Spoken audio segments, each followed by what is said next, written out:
भाई तूने हमको अपने सब लोगों को धोखा दिया, असं नाही वाटत तुला? नाही, सब कुछ सही चल रहा था, तू चुकलास भाई. अजिबात नाही.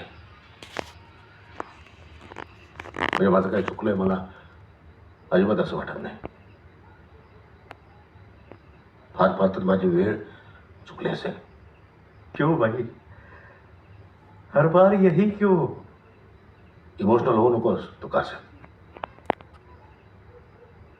आणि मी जो काय हा निर्णय घेतलाय तो काय माझ्या स्वार्थासाठी नाही घेतलाय.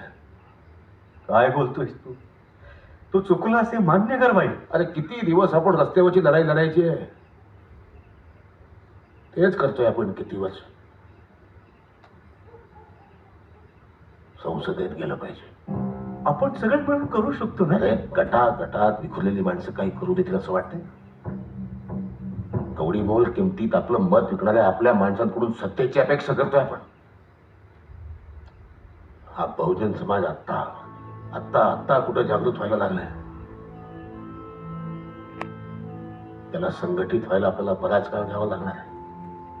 आपण फक्त शारीरिक गुलामगिरीतून मुक्त झालोय का असेल, अजूनही मानसिक गुलामच आहोत. पण भाई, मक्तेदारीच्या संसदीय राजकारणापासून आपण शेकडो मैल दूर आहोत का असेल. आपण काय करतोय, रस्त्यावरची लढाई लढतोय. त्यानं होतं काय, पोलीस केस, कोर्ट कचेऱ्या, आयुष्य बरबाद. तुला पुन्हा सांगतो मी, विचारपूर्वक करतोय मी सगळं, ठरवून करतोय. बेईमानी नाही करणार, तरवेळेची बेईमान नाही होणार. हजारो कार्यकर्ता नाही मी, भान असलेला माणूस आहे मी. चळवळ विकणार नाही मी, अभिमान नाही विकणार. संविधान जपायचं असेल, त्यातले आपले हक्क जपायचे असतील, सामोर ठेवायचे असतील,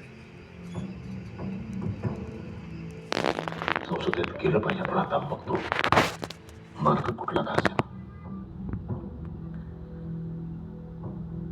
तुम्हाला आता वाटेल बाई चुकतोय, बाई चुकीचं करतोय, पण एक दिवस तुम्हीच म्हणाल बाईचं बरोबर आहे. पण भाई, सगळं ठरलंय. भाई माघार नाही आता,